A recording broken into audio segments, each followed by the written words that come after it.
lagi ya. Nah, ya saudara, hari ini kita akan merenungkan ya, lanjutkan tentang Nuh ya.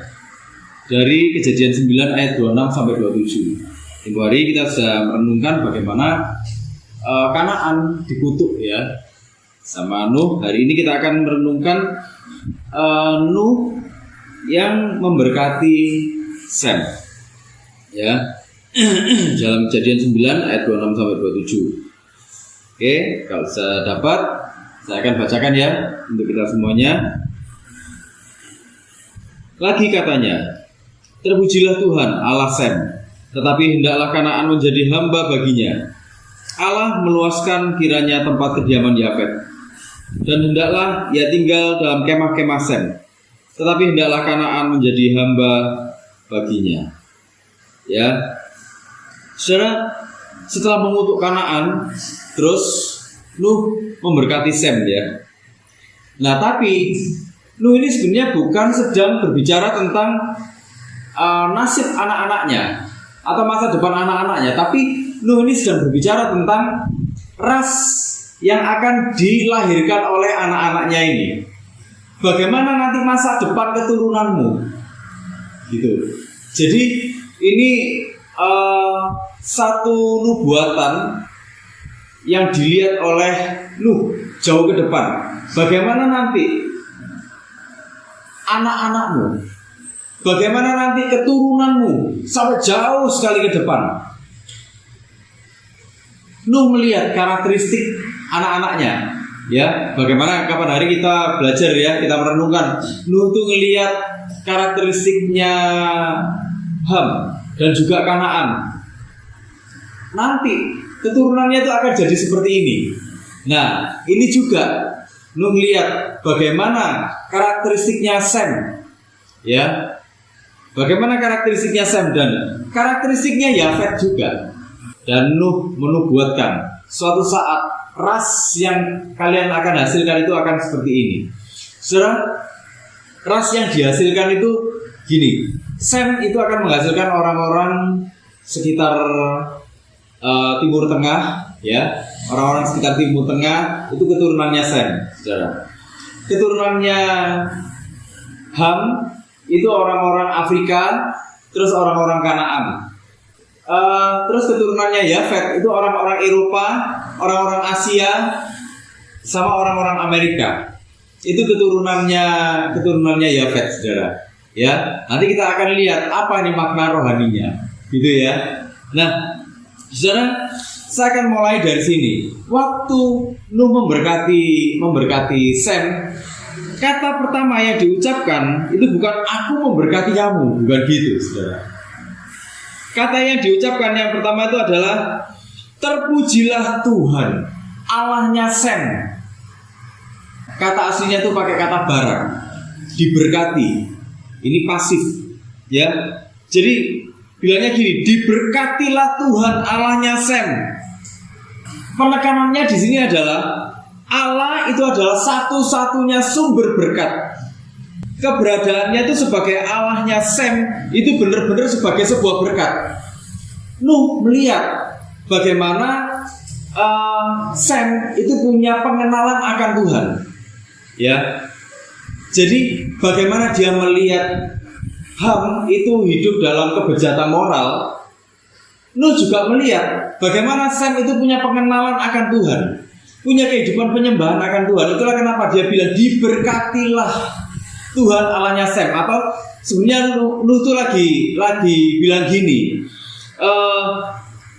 Allah itu adalah satu-satunya berkat buat Sem, satu-satunya berkat buat keturunannya. Itulah kenapa kita lihat keturunannya Sem itu adalah bangsa-bangsa yang monoteistik. Monoteistik itu bangsa-bangsa yang bertuhankan itu cuma satu Tuhan aja. Jadi bukan menyembah dewa-dewa, gitu ya. Bukan menyembah dewa-dewa, tapi menyembah satu Tuhan. Monoteistik itu namanya. Nuh lagi bilang Allah itu sendiri itu adalah berkat buat Sem. Wih, ini sebenarnya satu pernyataan berkat tertinggi. Allahnya Sem. Saudara, kalau lihat pernyataan sesudahnya. Allah Abraham, Allah Ishak, Allah Yakub, ya kan? Itu satu bentuk pengakuan bahwa Allah yang tertinggi itu, yang maha kuasa itu adalah berkat buat Abraham, buat Ishak, buat Yakub, buat seluruh keturunannya. Nah, disitulah Allah menyatakan anugerahnya secara khusus kepada Sem. Jadi lu lagi ngomong gini, Allah itu berkatmu yang tertinggi. Kamu memiliki anugerah dari Dia. Jadi kita kadang-kadang berpikir gini, berkat dari Tuhan itu apa? Berkat dari Tuhan itu waktu kita diselamatkan sama Tuhan, ya itu memang berkat, saudara ya. Berkat. Waktu kita dipulihkan sama Tuhan, kita disembuhkan, atau kita diangkat secara ekonomi, atau kita dapat terobosan dalam pekerjaan mungkin, atau kita dapat sesuatu yang menyenangkan hati kita, apakah itu berkat? Iya, itu berkat. Kemarin kita bisa jalan-jalan ke Jogja bareng-bareng sama-sama, kita happy-happy di sana, apakah itu berkat? Iya, itu berkat. Tapi inti daripada berkat itu adalah bahwa anugerahnya ada atas kita, bahwa Dia menjadi Tuhan atas kita. Nah, jadi Nuh itu lagi ngomong kayak gitu, saudara.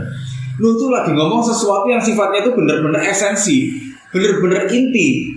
Kamu mau tahu berkat yang sesungguhnya? Ini loh berkat yang sesungguhnya. Tuhan adalah berkatmu yang sesungguhnya. Gitu. Ya, terpujilah, diberkatilah. Jadi satu-satunya sumber berkat, keberadaannya sebagai Allahmu, itu adalah berkat.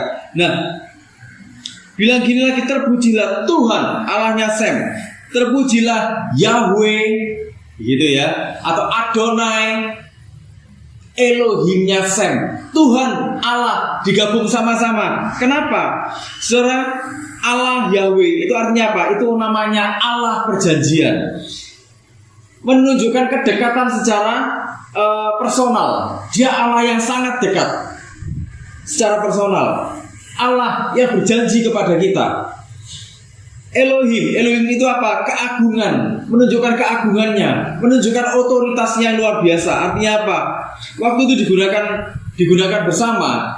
Lagi ngomong gini, Dia yang bukan sekedar pencipta, tapi Allah yang secara pribadi membuat perjanjian dengan kamu.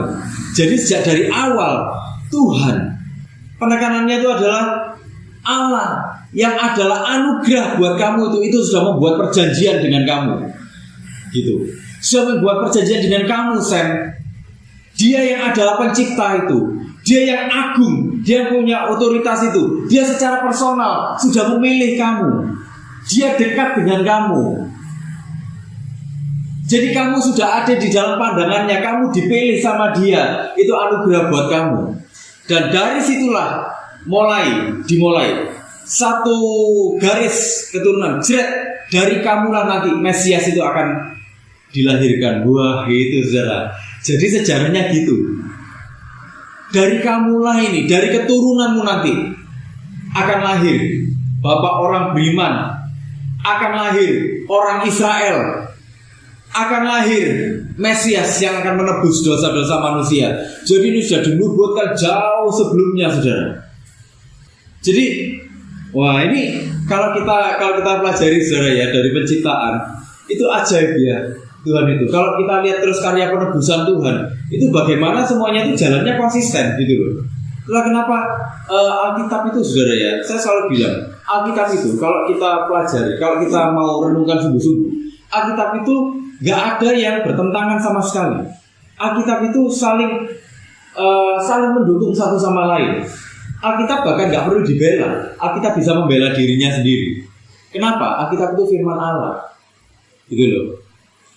Di sini dibilang, terpujilah, diberkatilah Allah yang adalah satu-satunya anugerah itu, Allah yang pencipta itu, Allah yang dekat itu, Allah yang penuh dengan keagungan, Allah yang penuh dengan otoritas. Dia sudah memilih kamu. Wah, itu ya saudara ya.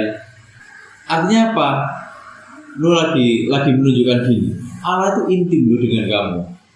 Allah itu benar-benar mengasihimu, bukan karena moralmu baik. Memang Sam ini punya moralitas yang baik, saudara.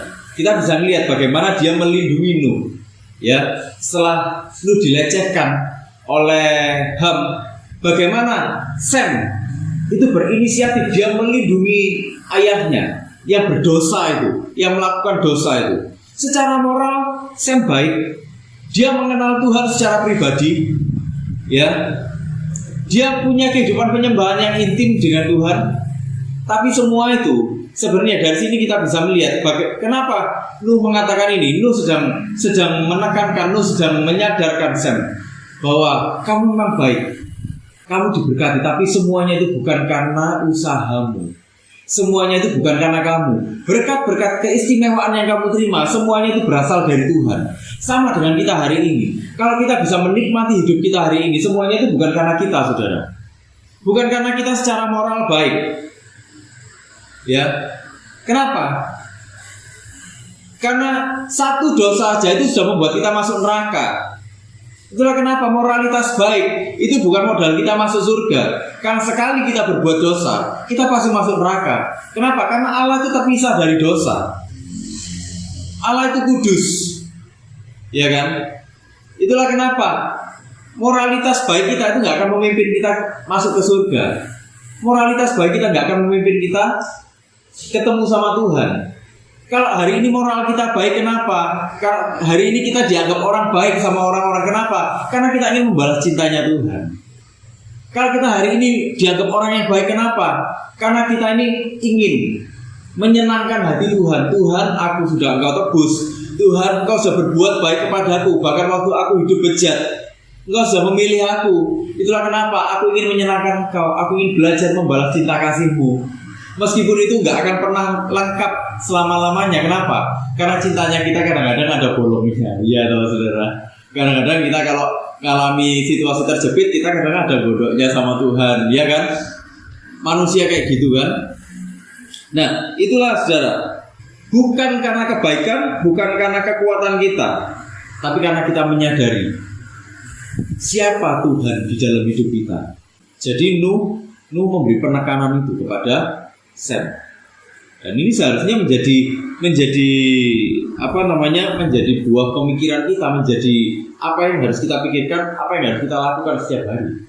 Kita berbuat baik bukan untuk cari surga, gitu loh. Semua itu dilakukan sama bangsa-bangsa yang tidak mengenal Tuhan. Dengan kekuatannya sendiri, mereka berusaha mencari surga. Mereka berusaha memasukkan dirinya ke surga yang mereka harapkan. Yang mereka harapkan apa? Di dalam surga ada kehidupan yang bebas sekali, kita bisa senang-senang sebebas-bebasnya. Benar nggak? Tapi dalam surganya kekristenan, kita diajar apa?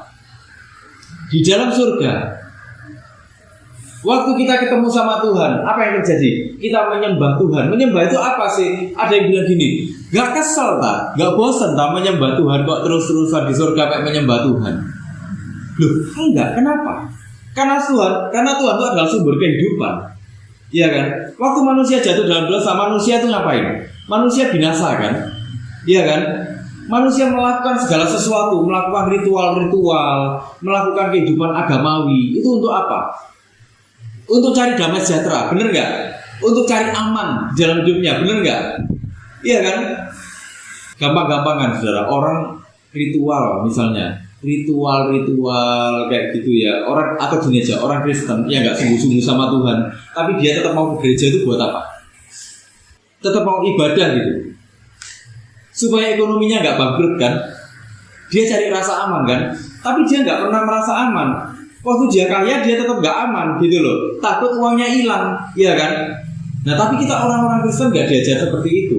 Makin kita sungguh-sungguh sama Tuhan, justru makin kita ingin berhubungan yang intim dengan Tuhan. Kenapa? Karena disitulah sumber damai sejahtera. Di surga kita menyembah Tuhan. Menyembah itu dalam artian apa? Kita bertemu muka dengan Tuhan. Kita intim dengan Tuhan. Waktu kita ketemu dengan sumber, apakah kita akan pernah merasa bosan, saudara? Iya kan? Kenapa? Karena kita kembali ke kehidupan awal seperti yang Tuhan harapkan, kehidupan yang intim, gitu loh. Itulah tujuan penebusannya Tuhan. Tujuan penebusan Tuhan itu kan membawa kita kembali kepada hati Bapa. Iya kan? membawa kita kembali kepada hati Tuhan, supaya kita ketemu muka dengan muka lagi dengan Tuhan. Itulah berkat yang sesungguhnya sebenarnya. Nah, orang seringkali salah dengan apa? Cari berkat-berkat yang lain, yang sifatnya itu jasmani semuanya. Gak salah kita berdoa minta kesembuhan, gak salah. Kita berdoa minta diberkati pekerjaannya, gak salah. Tapi kalau kita nggak ngomong sama Tuhan, Tuhan aku ingin intim, aku ingin kembali kepadamu. Kalau kita nggak punya hati seperti itu, semuanya itu sia-sia, saudara. Kita nggak akan pernah puas, gitu loh. Iya toh. Kita nggak akan pernah puas sama sekali. Hati kita tuh pasti ada sisi hampanya. Kayak orang kaya di dalam Alkitab yang dia ketemu sama Tuhan, ya. Ketemu sama Tuhan Yesus, dia bilang, semuanya sudah aku lakukan, semua hukum Taurat sudah aku kerjakan. Wih, hebat dia itu. Padahal melakukan hukum Taurat itu susah sekali loh. Tapi dia bilang, semua sudah aku lakukan. Sekarang apa lagi yang harus aku lakukan? Tuhan bilang apa? Jual semua milikmu, terus kamu bagikan sama orang miskin, terus kamu kembali sama aku, ikut aku. Apa yang dia lakukan? Dia pergi dengan sedih, benar gak? Dia bilang, aku mau menguburkan dulu orang tuaku. Lah kalau dia memang mau menguburkan orang tuanya, ngapain dia keloyongan di sana gitu loh? Iya toh, ketemu sama Yesus. Artinya apa? Sebenarnya ada ketidakrelaan. Waktu dia melepas itu semuanya, ada sisi hampa di dalam hidupnya. Loh, gitu loh saudara. Alkitab itu lagi menunjukkan bahwa apapun yang ada di dunia ini itu tidak akan pernah memuaskan kita. Hanya Tuhan yang akan memuaskan kita. Itulah berkat yang sesungguhnya, gitu loh. Jadi Nuh ini lagi menunjukkan bahwa anugerah Tuhan yang ada atasmu, kalau kau sudah menerima anugerah dari Tuhan, maka engkau benar-benar diberkati di dalam hidupmu. Oh, itu saudara. Gitu loh. Makanya kita nggak jadi orang yang kita mungkin nggak jadi konglomerat dengan kekayaan yang ratusan miliar gitu ya. Mungkin kita nggak jadi konglomerat yang seperti itu. Kita nggak jadi crazy rich gitu ya, kayak yang kita lihat di YouTube gitu ya, crazy rich, gimana kekayaannya, gimana glamornya mereka. Mungkin kita nggak glamor kayak gitu, tapi hati kita damai sejahtera. Bukankah itu yang sebenarnya dicari sama orang-orang saudara? Kehidupan yang damai, bener nggak? Iya toh. Makanya ada orang-orang yang pindah kemana untuk cari apa? Cari ayam katanya, iya toh. Itu saudara. Makanya Alkitab lagi ngomong gini. Kamu ya sudah menerima anugerah hari ini, kamu benar-benar diberkati. Dari keturunanmu, Nuh lagi bilang gitu ini sama Sam. Dari keturunanmu nanti akan lahir Mesias. Memang sebenarnya sejak dari detik itulah garis keturunan Mesias. Dari detik itu diperjelas, cek dari kamu Sam. Nah itu loh saudara. Nah kalau kita ini sudah mengalami anugerah Tuhan, terus apalagi? Kita sudah diberkati, terus apalagi? Saudara, kita harus tahu bahwa berkat itu dirancang sama Tuhan. Jadi berkat itu enggak kira-kira mak bedunduk gitu ya, atau tiba-tiba jreng jadi berkat, atau sesuai keinginannya kita, doa kita dijawab, itu namanya berkat. Enggak, bukan yang seperti itu. Tapi berkat ini sebenarnya sudah dirancang sama Tuhan. Bagaimana berkat yang akan kita terima, itu sudah dirancang sama Tuhan. Nah, sebenarnya bentuk berkatnya itu apa? Oh, kita menerima anugerah. Terus ekspresinya bagaimana? Nah, ini sudah dirancang sama Tuhan, saudara. Dan ekspresinya atau bentuknya itu sebenarnya jauh dari apa yang dipikirkan orang-orang. Gitu loh. Saudara, Sam yang memiliki pengenalan akan Allah, memiliki kehidupan penyembahan yang intens, itu akan tercermin dalam keturunannya, kehidupan keturunannya.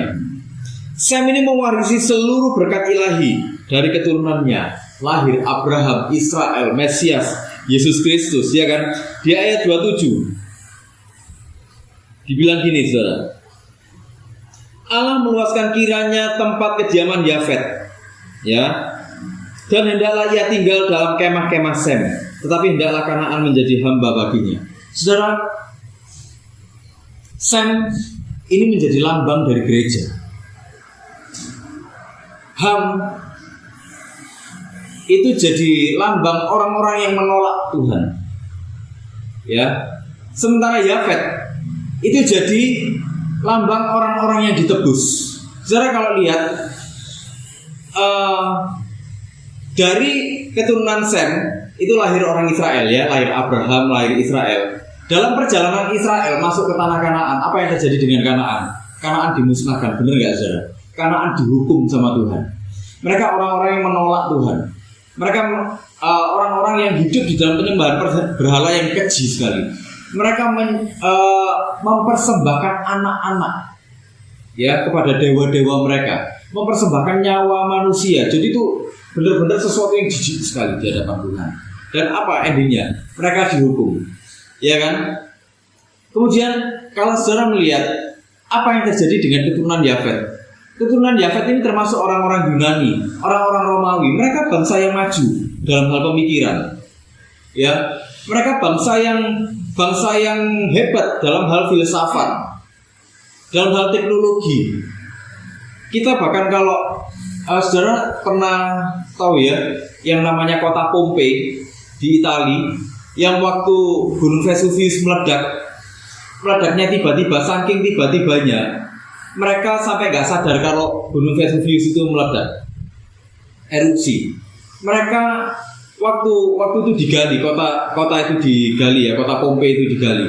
Saudara, mereka itu ada dalam keadaan tidurnya tuh santai gitu. Dan waktu kota itu digali, saudara melihat itu bentuk kota yang maju. Ada klaster-klaster, tempat perdagangan di mana, tempat olahraga ada di mana, sistemnya maju, jalan-jalannya maju semuanya. Itu zaman dulu loh, saudara. Ya artinya apa? Sistemnya maju semua. Tapi apa yang terjadi? Nah, dibilang gini, tetapi hendaklah Allah meluaskan kiranya tempat kediaman Yafet. Mereka akan jadi bangsa yang maju. Dan hendaklah ia tinggal dalam kemah-kemah Sem.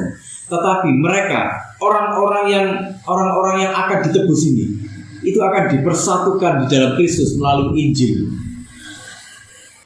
Ada orang-orang yang akan menolak Tuhan, ya ada. Tapi ada orang-orang yang dulunya menolak Tuhan, tapi mereka akan dipersatukan di dalam Kristus. Bangsa-bangsa yang akhirnya dipersatukan di dalam Kristus lewat apa? Pemberitaan Injil. Artinya apa? Saudara, saya ingin ngomong gini.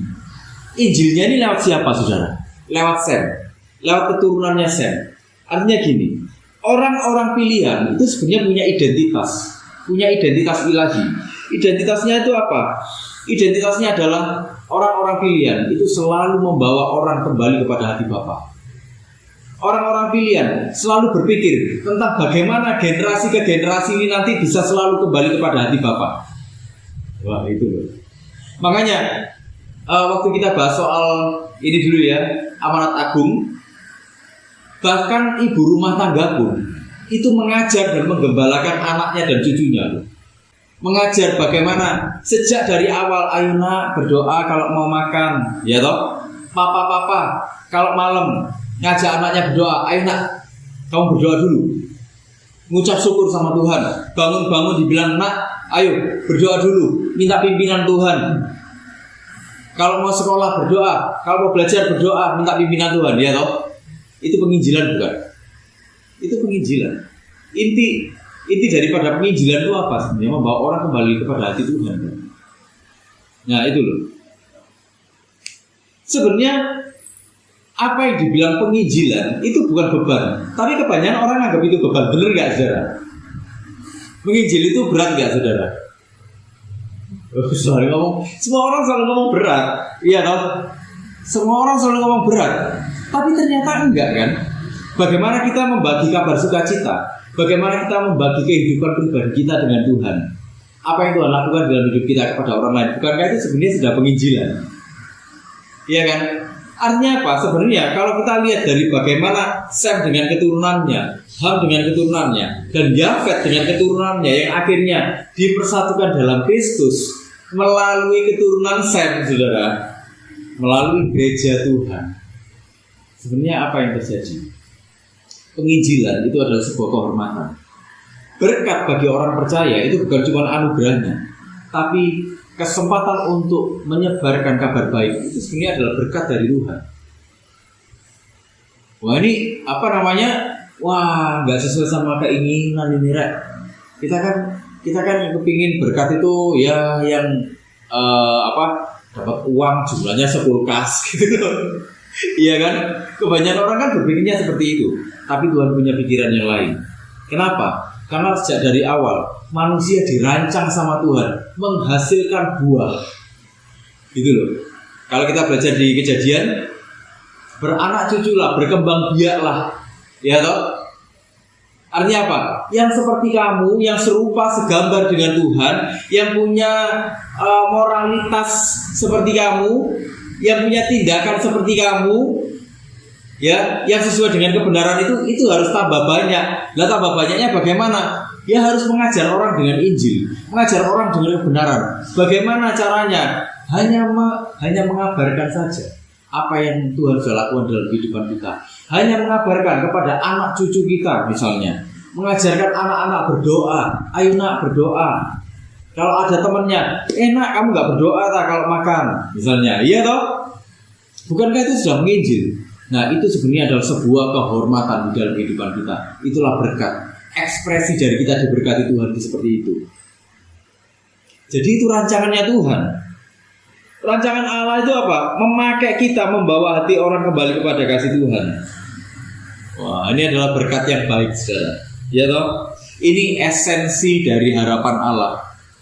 Sebenarnya apa yang Nuh ucapkan itu adalah satu inti, satu esensi, bahwa kalau kamu diberkati, kamu akan melakukan yang demikian. Gitu. Kamu akan menerima anugerah dari Tuhan, tapi kamu nggak cuma menerima anugerah dari Tuhan, kamu akan berbagi anugerah itu dengan orang lain. Apa yang kamu bagikan kepada orang lain, anugerah yang kamu bagikan kepada orang lain itu akan membawa orang kembali juga masuk ke dalam kemah-kemah, bersekutu lagi dengan Tuhan. Nah itu maksudnya saudara. Jadi saudara, kalau kita hari ini punya kesempatan untuk itu, ya lakukan. Kenapa? Karena itu berkat buat kita semuanya. Apakah nggak ada penyertaan Tuhan? Selalu ada penyertaan Tuhan di sana. Ya, apakah kita salah untuk berdoa kalau kita ini ingin Tuhan, aku butuh Tuhan terobosan? Enggak salah saudara. Tapi yang terpenting adalah berdoa. Tuhan pakai aku Tuhan. Pakai aku Tuhan. Tuhan bagaimana caramu pakai aku Tuhan? Ayo Tuhan pakai aku Tuhan. Pakai aku Tuhan. Nah hati yang seperti itu loh saudara, yang Tuhan itu kepingin saudara. Kenapa? Karena memang DNA-nya orang percaya itu sejak dari awal kayak gitu. Gitu saudara. Sejak diciptakan, ditegaskan lagi lewat Sem, ditegaskan lagi lewat Abraham, ditegaskan lagi lewat pemilihan bangsa Israel, ditegaskan lagi lewat pengorbanan Yesus Kristus. Nah itu saudara ya. Jadi saudara, saya ingin dorong kita semuanya, saudara, jadilah orang-orang yang diberkati. Orang-orang yang diberkati yang bagaimana? Orang-orang yang menikmati anugerah Tuhan, tapi juga berbagi anugerah Tuhan. Amin saudara. Ya sama-sama kita berdoa yuk.